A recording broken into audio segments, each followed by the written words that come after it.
უკრაინის მოლაპარაკებები შეერთებულ შტატებთან დავოსში გაგრძელდება. ამის შესახებ მაიამიში გამართული მოლაპარაკების შემდგომ უკრაინის დელეგაციის ხელმძღვანელმა რუსტემ უმეროვმა დაწერა სოციალურ ქსელში. შეხვედრა 2 დღის განმავლობაში იმართებოდა მაიამიში. შეერთებული შტატების მხრიდან ჯარედ კუშნერი, სტივ ვუდკოფი, დენ დრისკოლი და თეთრი სახლის წარმომადგენელი იღებდნენ მონაწილეობას. უკრაინულ მხარეს კი უმეროვთან ერთად დავით არახამია და კირილ ბუდანოვი წარმოადგენდნენ. ჩვენ მქონდა შინაარსიანი დისკუსია ეკონომიკური განვითარებისა და აყვავების გეგმასა და უსაფრთხოების გარანტიებზე უკრაინისთვის. მთავარი აქცენტით პრაქტიკულ მექანიზმებზე, მათ განსახორციელებლად, რა თქმა უნდა, წერს უმეროვი დავოსის ეკონომიკურ ფორუმზე უკრაინის გარდა. იცით, რომ დღის წესრიგში იქნება გრენლანდიის საკითხიც. ტრამპი პოზიციას არ იცვლის, კვლავ ამბობს, რომ დანიას გრენლანდიის დაცვა არ შეუძლია რუსული საფრთხისგან და აი მოვიდა დრო, რომ ეს შეერთებულმა შტატებმა გააკეთოსო. სატელეფონო საუბარი იყო ნატოს გენერალურ მდივანსა და დონალდ ტრამპს შორის. ტელეფონით ელაპარაკა შეერთებული შტატების პრეზიდენტს იტალიის პრემიერ-მინისტრიც, რომელმაც თქვა, რომ ამერიკელებმა და ევროპელებმა გრენლანდიის საკითხზე ერთმანეთს ვერ გაუგეს, ამიტომ დიალოგის გაგრძელებაა საჭირო.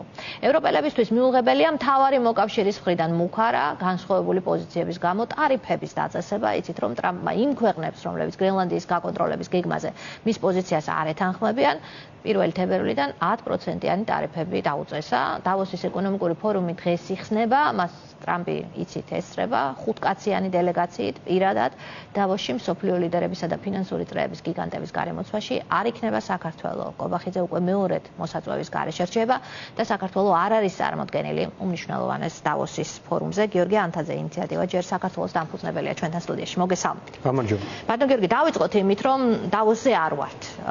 ეს ისეთ მნიშვნელოვან პერიოდში, როგორც ახლა მთელ მსოფლიოში ხდება და ვერ ვიტყვით, რომ ეს რეგიონი უინტერესოა თუნდაც შეერთებული შტატებისთვის, თუ შევხედავთ აგერ აზერბაიჯანს და სომხეთს და გაფორმებულ შეთანხმებას და საქართველო არ არის არსად. რატომ ის აღარ არის?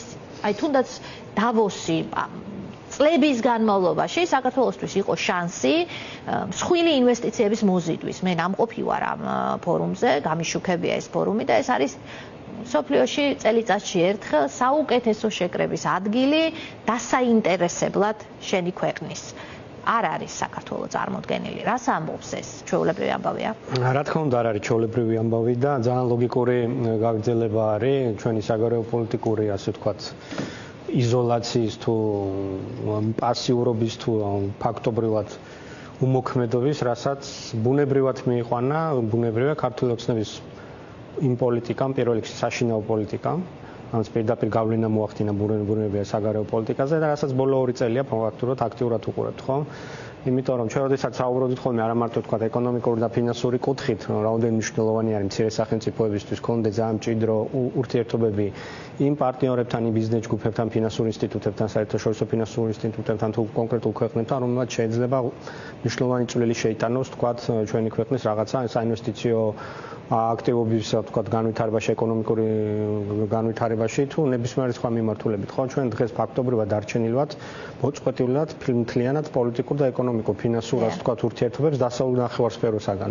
რეალურად არაბული სამყაროდან გარკვეული აღმოსავლეთის ქვეყნები არის ის მიმართულება, სადაც ასე თუ ისე ქართული ოცნება რაღაცას ცდილობს და გარკვეული ურთიერთობები გააჩნია. ბუნებრივია იმ პოლიტიკით, რასაც ჩვენ ბოლო წლები აქტიურად უყურებთ, ხო, საქართველოში რაც ხდება, შენ იქნები ეს გარკვეულად აბსოლუტურად ყოველთვის მიუღებელი იმ საზოგადოებაში, სადაც ადამიანის უფლებები, დემოკრატიული, ასე ვთქვათ, წესწყობილება, თავისუფლება პიროვნული და მთელი ეს საკითხები, რაც ფუნდამენტურ უფლებებს უკავშირდება ადამიანების, ასე ვთქვათ, ძალიან მნიშვნელოვანი არის.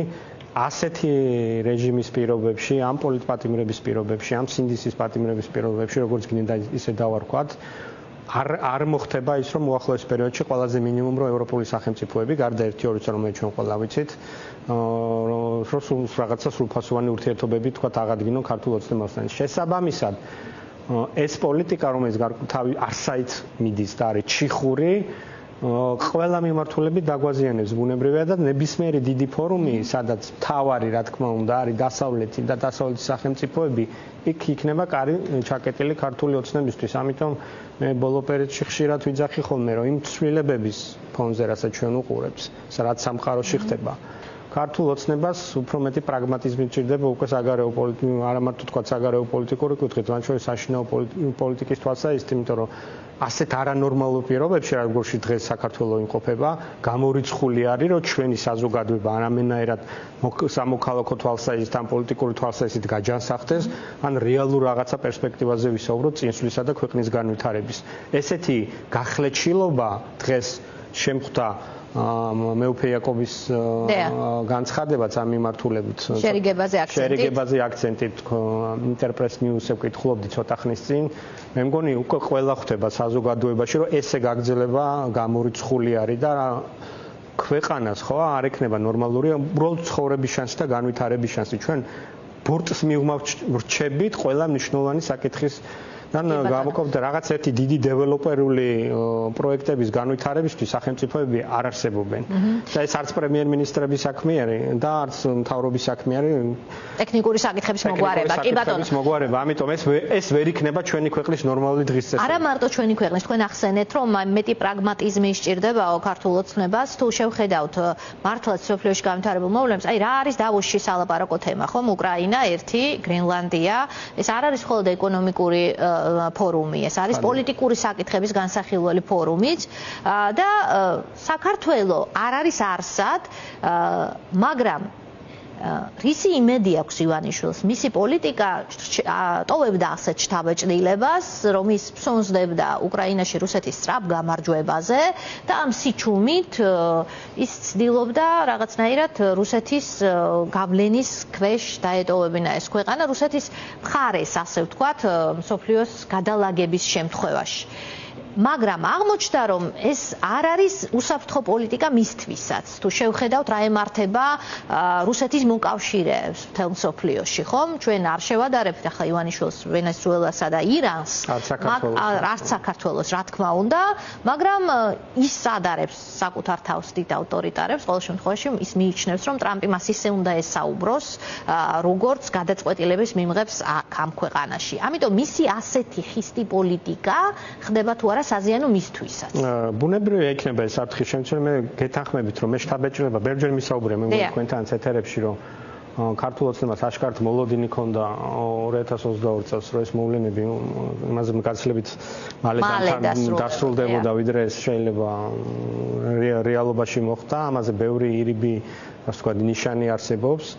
აქედან გამომდინარე მე ვფიქრობ რომ ისიც უნდა გაითვალისწინო განსაკუთრებით ფაქტობრივად ყველას თავს ესხმის აქტიურად ქართული ოცნება თავისუფალ ტრადიციულ პარტნიორებს გულისხმობ გარდა ამერიკის შეერთებული შტატებისა სადაც მეტნაკლებად უფრო შედარებით მოზომილი ისე ალბათ ზუსტად იმის იმედით რომ იქიდან რაღაცა ეს აღიარების დე-ფაქტო აღიარების ფაქტობრივი აღიარების რაღაცა გზავნილები გაიცნობა, თუმცა ბოლო წერილს თუ გავიხსენებ, ხო, ნუ ახლა შათერიშვილს ეს ფუნქცია აქვს საერთოდ, რომ ეს ხაზი განავითაროს, მე როგორც ვთქვი, ბოლო 3 წელი არის აქტიურად არის ამით დაკავებული, ამას ჩვენ შეგვიძლია ბევრი ყურადღება არ მივაქციოთ, მას თავისი დავალება აქვს საშინო, ასე ვთქვათ, საკეთებელი, რაც შეეხება ქვეყანასთან, გავახსენებ ყველას, რომ მათ შორის JD Vance-ის განცხადებებს, რომ სახელმწიფოები ესეთი ამერიკაც კი, რომელიც ფაქტობრივად დღეს ავანგარდში დგა სოფლიო წესრიგის გადაწერის ჯერ კიდევ კლავინდებურად დგას ამერიკისთვის ფუნდამენტურ საკითხებზე და მათ შორის იქ არის ძალიან მნიშვნელოვანი ადამიანური თავისუფლებები და ეს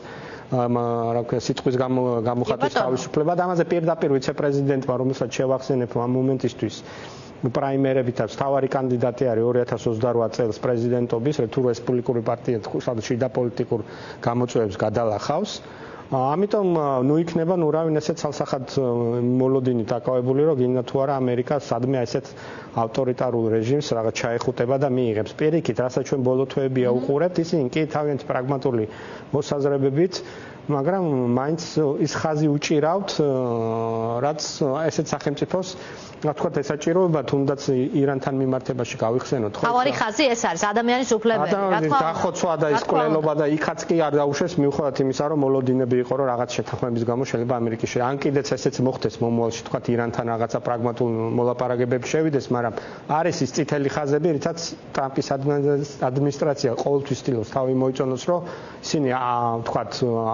არ გადალახავენ ისეთ წითელ ხაზებს და ისეთ შეცდომებს არ დაუშვებენ, რა თქვა დემოკრატების თუ სამ თუნდაც ბარაკ ობამას ხელისუფლებას მოუვიდა თქვა ადმინისტრაციას და ასე შემდეგ. ამიტომ, როდესაც მე პრაგმატიზმზე საუბრობ, არ არსებობს მოცემულობა გეოპოლიტიკური, სადაც დღევანდელ ვითარებაში ყოფ ნებისმიერ ყოველ საქართველოს რო არ იყოს და შუა სულ უცხო დამკვირვებლები ვაშუქებდეთ, როგორც უცხო ქვეყანას, შანსი არ აქვს ესეთ ქვეყანას ნორმალურად განვითარდეს, სადაც ასეთი, ასე ვთქვათ, დაყოფილი, პოლარიზებული, ფაქტობრივად დაავადებული სამოქალაქო პოლიტიკური ცხოვრება არის.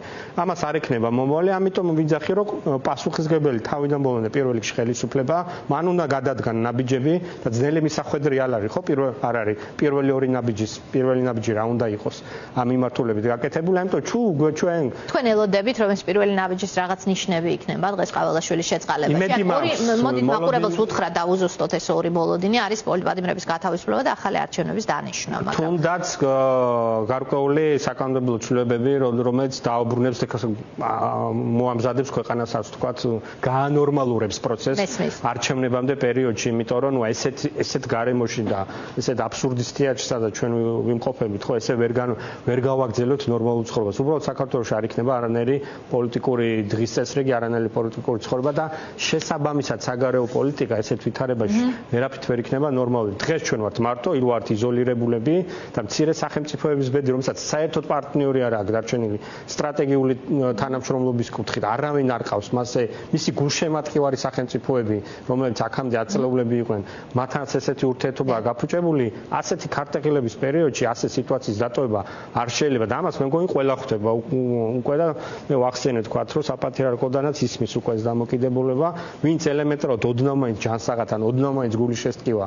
ჩვენს ქვეყანაზე ამას უნდა ხვდებოდეს და მიუხედავად იმისა რომ არავის შეერა ივანიშვილის გულმოწყალების ბევრჯერ დაიტესტა ეს პრაგმატულად მისთვის სასარგებლოდ ითვლის ყოველთვის რა პოლიტიკური შედეგი ექნება ან ფინანსური ან ძალაუფლების გამყარების ნაწილში ან საკუთარი მილიარდების დაბრუნების ნაწილში ყოველთვის ამჭრილით უყურებს საკითხს. ამიტომ თქვენი აზრით დღევანდელი გადაწყვეტილება ვინ მოხდება შესაწყალებელთა სიაში პატიმრების ოჯახების განწყობაზე მეტად იტყვის ბევრს თვითონ რეჟიმს. რა თქმა უნდა, პირველ რიგში აქეთ ხარეს ყველაფერი გარკვეულია. ნათელი არის მათ მორალური, ფსიქოლოგიური მზაობაც და სულისკვეთებას და ის ყველაფერი რის სადარაჯოზე დგას და რა პრინციპების ღირებულებისთვის იბრძვის და ეს ხალხი უკვე ამდენი ხანი არის. ხო, აქეთ მხარეს არ არის ეს შეკითხვები, რა თქმა უნდა, პირველ რიგში ეს ზუსტად ის სიგნალი იქნება, რაც მიანიშნებს იმაზე, რომ ამ ქვეყანას მე მგონი ჯერ კიდევ ყველაფერი არ აქვს დაკარგული, ასე რომ. კი ბატონო. და რაც შეეხება დიდ პოლიტიკურ სურათს, უკრაინის საკითხი იქნება ერთ-ერთი განსახილველი, როგორ ჩვენ ხედავთ რა ხდება დასავლეთ ნახევარსფეროზე, ნახევარსფეროსთან მიმართებაში.